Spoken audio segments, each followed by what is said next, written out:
Ciao ragazzi, this is Katie Portanova, and you're listening to Florence and Me. I'm a lover of stories and all things Italian, and I'm going to bring you all that in this podcast. My intention is to inspire you to step out of your comfort zone and explore life and travel the world. Join me as I tell you my story and many others about Italy and my love, Florence. Andiamo! Ciao amici, I'm back. It's Katie, and I'm on to my second episode, which I call Yearn to Return. The saga continues of my love for Italy. So after I graduated in 2003, I could not get Italy out of my mind. I was obsessed with trying to find a way on how to live there, move there, do something there. But as, you know, we're taught, and, you know, most of us have probably gone through this after college, but, you know, the idea of living abroad and moving abroad was not in my family's DNA.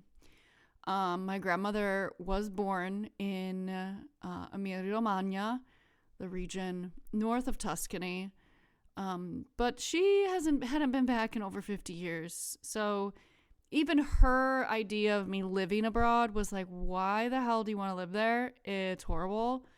And again, my grandmother grew up during the war, so obviously one would remember it being horrible. So my path to going back to Italy was really hard. One, because I was in a family where you need to go get a job, you need to pay off your student loans, you know, as we all are probably. So I had that pressure on me to try to make some money and really just kind of forget about Italy, because you need to make money and you need to pay off your bills. So I did find a job. My first job was working at the Rainforest Cafe. 3 months of learning the service industry, which I do still think about, you know, to this day. It was a helpful lesson. And then from there, I got a job, thanks to my dad, at Motorola. So I worked there for a year and a half. Probably the worst year and a half of my life. I did make some friends, but it was also the type of job I had, which anyone that has ever worked in a call center, raise your hand. It was very, very stressful and very, very, you got to see really how corporate America worked. And I knew from that moment on, I would never want to be in that atmosphere ever again. I had just horrible experiences. With all different types of bosses. Kind of like the movie Office Space. Those of you, that's going to like age me a little bit, but those of you that knows that movie, it's hilarious, but not knowing which one's your boss. That's how I felt. So my love for Italy kept growing and growing and growing, and this is going into 2004, 2005, and I kept researching, what can I do? What can I do to get back there? It wouldn't stop. I knew I didn't want to be in an office space. I knew I didn't want to be in corporate America. How can I get the fuck out of here? So I started researching Italian language schools in Florence because I knew I wanted to go back to Florence. I didn't know where I would live. I knew I had no plan except that I wanted to go back and learn the language. That was my first and foremost biggest goal. So by the beginning of 2005, I had already contacted a language school, which was great because they had included in the package an apartment for 3 months and the school and the lesson. The lesson. Why isn't it? It's not the lesson. The language course. Sorry, language course, all included. And I don't remember how much it cost, but it was a lot. But I had the money because I was saving. And so what I did, and this is very funny. So this was and I'm going to get into a little bit of kind of personal development talk. So if this doesn't really resonate with you, don't worry. I'm not going to talk about it too long. Italy will come back. But this is the first time in my life that I realized that I was holding on to something that I want to say like safety. So because I was told at a very young age, like having a full-time job, 9 to 5, $36,000 a year, benefits, 401k, all that stuff was safe, right? So when I talked to my boss, my supervisor at the time, Terry, amazing man, very, very sweet. And I told him my idea. I'm like, okay, I want to do this for 3 months and maybe be able to come back and work at Motorola and still have my job and whatever. And he's like, oh, this is so interesting. Like he was like enthralled with my like courage to like go abroad and like learn a new language, live in a random apartment, So he was on my side. So I was trying to get like a sabbatical, if you will. Okay, this sounds really weird now that I say this because I did not want to go back to that job. I would sooner die because like it was just horrible. But I was wanting that safety of having, a paycheck, having an ability to save, having ability to have a good health insurance, 401k, all that stuff. So I had to talk to my boss's boss, who looked at me in my face and said, what are you going to do in Italy that you can't do here? Honestly, I was like almost in tears. I'm like, a lot of things. A lot of things. She basically basically said, okay, we're not giving you a sabbatical. You're going to resign. And that was it. But the fact that I was like told like nothing else happens outside of these walls, I was like, no, I was there. There's a lot of things that happen outside these walls. There's a lot of things to live for and do. And oh my God, it catapulted me into thinking, okay, this is my time. I need to do this now or I'm never gonna fucking do it. Okay. So yeah, it was hard. I cried a lot. My parents were not happy. Well, my mother wasn't. Maybe my dad was. I don't know. It was in a nutshell. They were like, "What are you doing? This is gonna pay your bills. This is gonna do this. This is gonna do that. What are you doing?" So, but they had to accept it. I had bought my ticket. I had paid for the program. I had an apartment. Everything was lined up. It was yeah. So. The summer of 2005 changed the way I was going to continue living. Because what did I do? I went by myself again, but by myself completely. I didn't have another student next to me on the plane. And I embarked on a 3-month journey of learning the language, kind of rekindling some of my friendships, which I'll talk about more, that I made in 2002. And revisiting the love of this city of mine. Like I was just so excited. The excitement overwhelmed me. I was like, 3 months? No, I want to do more. So by the time I got there, I got there in June. I believe it was, June is when the course started. I had gotten an apartment. It's like, I'll never forget this apartment. So I shared it with 1, 2, 3, 4... I think there were 5 girls. It's a pretty big apartment on Via della Pergola. And I just remember that street so much because it was so close to the Duomo, Piazza del Duomo, right in the city center. And I loved it. I just loved it so much. Even though my roommate was like, I think Romanian, we didn't really speak that much, but I forget what she was doing too. I think she was learning the language. As well. Anyway, so I started the course. I remember the course and the class being very big. I remember we had to have been maybe 15 or 20 students. So I didn't really feel that this course was going to help me as much right off the bat. One, because there's a lot of Americans in the class.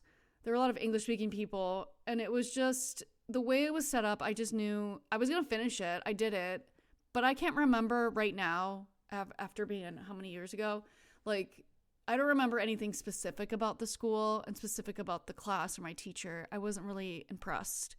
But I did make some friends in the class, and they were all American. But yeah, I had another school I went to later, which I'll talk about later, that I did enjoy a lot. So I made these friends. I started to explore a little bit more on my own, get lost a little bit more. I rekindled my friendship with Simone and Paolo at the Joshua Tree, which was fun. They couldn't believe I came back, because a lot of people, they come to Joshua Tree. At the time, it was a place where a lot of students went just because Simone spoke English, and it was just like a hole in the wall. It was just a really fun place to go. So I think he didn't really expect to ever see me again. And he didn't really remember me. I remember this specifically. Like, he didn't remember who I was. And it was only like 3 years prior that I was studying there. So he didn't really remember me. But then we kept in touch, and it grew. Our friendship grew as I kept coming back. But then there were a group of guys that I met. And I'll tell this story because it was like, is one of the things that I implore people to do when they study abroad or they go somewhere abroad and they want to learn the language. Okay. I met these guys because Michelangelo was the son of the owner of that restaurant I talked about at the first episode, Lorenzaccio. Okay, I got to know him. I can't even think, God, it's been so long, like how exactly we met and what was the occasion. But I remember it had to do with his pub next door. So he owned the pub next door as well, called Michael Collins. And so I remember kind of hanging out with him and his friends there. And I just made a whole bunch of friends that summer, a whole bunch of Italian friends. And I immersed myself in learning the language. What did I do? I went to the pub and I literally stayed away from all people that spoke English. There were a lot of English speakers. So those of you who have never studied abroad or never been abroad into Florence or Rome, like, you're going to hear a lot of English. And it's not just the tourists or the students. There are a lot of people that work in the restaurants and the stores. They have to speak English just because that's how they communicate with people. So I made it a point in this part of my journey, like, I need to start hanging out with Italians, just Italians, and have them not speak to me in English. At this point, I did these guys, Michelangelo, Filippo, Giulio, Lapo, like, all of them spoke pretty good English, and a few of them had studied in England, so they had a pretty cool English accent with their Italian one. So I was kind of mad because a lot of them would speak English to me because I was still kind of learning all of the different tenses. So a lot of the times I wasn't really following, but I was doing that fake laugh.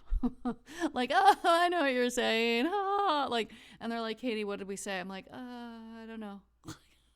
So it didn't really work, and they understood. So I'm going to tell you one trip that we did together. It was me, Filippo, Giulio, and Michelangelo. Okay, so Michelangelo's family had a place on the seaside. And there was one night I had been there late at the pub, and they're like, hey, we're going to go, tomorrow night we're going to go to Michelangelo's parents' place on the seaside. Do you want to come? And I'm like, sure. Why not? And I'm like, well, why are you going at night? They're like, well, it's the summer. It's easier to drive there at night, in the middle of the night, and hang out, and then enjoy the whole day at the seaside, and then drive back the next day. I'm like, okay. I didn't know any wiser.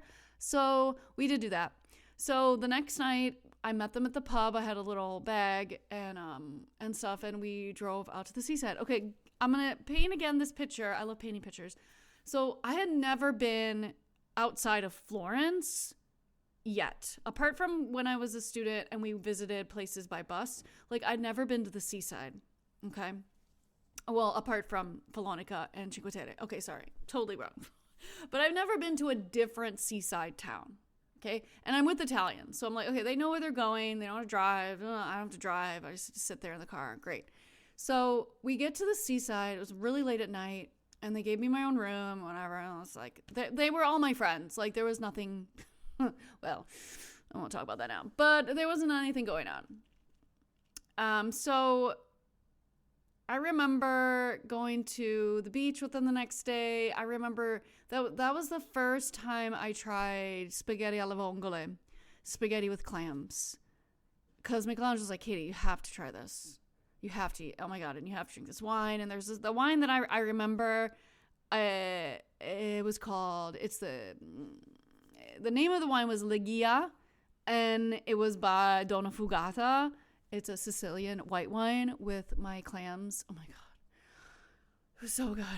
And that was the first time I had clams. And I never stopped eating clams, mussels. I tried everything. Guys, try everything. Whenever you're abroad, try it all. Try it all. Okay. So we came back the next day late in that evening because of the traffic in Italy too, just to put into perspective. In the States, there's a lot of different ways to get places, right? So there's those expressways, there's a highway, there's the country roads. Okay, in Italy, there's like usually one good way to get one place in a good amount of time. Okay, they have the autostrada, they have the Vipili, they have what was the other names? Anyway, there's other names of the streets that they have, but the autostrada is usually the one that's the fastest, and it has the telepass, which is like the iPass in the state in Illinois, like a toll that you would have to pay. So that's why they would leave late at night and leave late at night the next day to get home, because you would just sit in traffic on the weekends, because this was a weekend. So yeah. So that was the first time I had clams. Oh my God, they were so good. So good, so good. So from there, like those whole 3 months, it made me yearn for even more. I was trying to figure out a way I could stay. I really was. I was really trying to figure out a way how I could stay. But again, legally, I couldn't. I had no permesso di soggiorno. I didn't have a passport that said I could stay from the EU. And at the time, I don't think the EU existed, did it? I don't remember. The other story I wanted to talk about, this is a very important story for those of you that travel. And those of you that might travel alone, women especially. So, and this is not like a scary story, so don't be scared. When I was sitting at Lorenzaccio one day, I had my purse out on the table. And my purse at the time was like a little mini wallet. And yeah, we were about to pay. I'm going to paint you the picture again. We're about to pay, and there's these gypsies that come over. Okay, so gypsies in Italy there's a lot. They're all over the place. I don't even know what they are doing now since we're in COVID. Who knows? Hopefully they're okay, because they're poor people that come from Romania, and they're beggars. They're beggars. Think of like medieval times when there were beggars. Like that's how they look. If I had a picture of them, I could send it to you. But so what they do is there's different techniques they do to try to steal your money or steal your wallet or steal your purse. One of the techniques that got me was they bring a little boy up in front of you, wave a sign in front of you that says like, I'm poor, give me money, basically. And without you even knowing it, because it's in your face, they had with their other hand grabbed your wallet. So that's what happened. So thankfully I did my passport in there. I did have my had some money and my credit cards and my debit card, so I had no money to get anything out. So I was freaking out. So what did I have to do? I had to go to the Carabinieri, which is the military police, not the city police, and file a report. So obviously I never got any of that stuff back. Whatever, it's fine. But thankfully, because I still had a relationship with Simone at the Villa Bonelli in Fiesole, my parents were able to send me a new debit card to the villa, which I got, I think, I don't know, a week or so later because I didn't have any money. So yeah, and that's a lesson. That's a lesson for sure. Just to keep things close to you, especially when you see gypsies, or zingari, as they're called in Italian, zingari. So yeah, I think that was a big lesson for me because I thought I was invincible. I didn't think that was going to happen to me. I heard about it when I was a student, but like, no, didn't think any of that was going to happen. So, that's just my cat's ball falling down the stairs. All right. So yeah, so that was one of the lessons I learned that summer for sure. So from there, that was towards the end of my trip. Well, that actually happened in the middle of my trip, but towards the end of my trip, because I'm just going to end this here, a little shorter episode today. Toward the end of the trip, like I said, I was trying to find a way to get back there. So I was in the middle of all that, like I really was trying to think, how could I get Italian citizenship through my grandmother? Because my Nana was, like I said, born in Emilia-Romagna, and like I was just thinking before I even left, like how could I do that? And I think I started researching that while I was there to try to figure out what I could do. One last thing that I'll mention, like I met a really, really amazing person this trip. And she is still my friend to this day. Her name is Francesca. And Francesca is somebody that I don't see very often. I talk to her a little bit through messages and emails, but like when I was living there too, I didn't really see her because she lived in Bologna. But at the time she was living in Florence when I met her, because she was friends with all these guys. She was friends with Michelangelo, Jacopo, and Filippo, Lapo. Like they were all friends from high school. So I remember something specifically she said to me. One time we were at a concert together, and she spoke really good English. She still does, because she sings in English. She has a beautiful band called Ophelia Dorme, so look her up on Spotify. She's fucking amazing. And I remember a specific thing she said to me when I was there, because I would tell her, I remember confiding in her when I just met her. I hadn't met any Italian women by this time. There was only Italian men, obviously. So she was very open, a very kind-hearted person, very genuine. I could just tell by her energy, like she really cared. And I remember telling her, like, oh, Francesca, I did this course this summer and I don't really think I learned a lot and stuff. And she told me, she's like, you really just got to be with Italians. Like, you really have to immerse yourself. And she's like, don't worry, it'll come. Like, it'll happen, and you'll learn the language, and you'll be fine. As if you are passionate enough about it, you learn it and you immerse yourself in it. And because I just felt awful, because I really wanted to be able to connect more in Italian with these guys that I was hanging out with.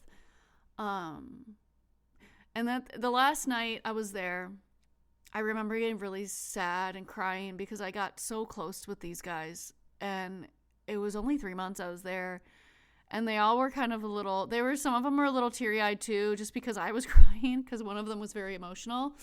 But to this day, like, I'm still in contact with most of them, and I will never forget those 3 months. Those 3 months really shaped me even more than the 3 months I was in study abroad, because it showed me, like, how much more there is out there in this world. Like, when you really give people a chance and step out of your comfort zone, like, really step out of it. Don't follow what people say. Oh, no, you should do this, you should do that. No, follow your gut and do it, and just do it, because it makes all the difference. That is what life is about. That is what life is about, when you step out and you actually challenge yourself to either learn,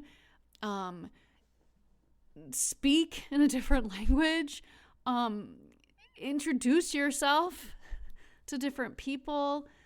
Guys, it's the best feeling. And even reminiscing on it, I could even start crying, because it really has shown me how strong I really am thinking about all this stuff. And yeah, I just keep striving for more. Don't let others tell you what they think is right, because you're the only one that knows what's right for you. Thanks for listening to this one too. Have a great day. Ciao, ciao. I am beyond grateful for you listening to my podcast right now. I am so excited to share my journey of living abroad and all of my stories of Florence and Italy and all the places in between that I've visited.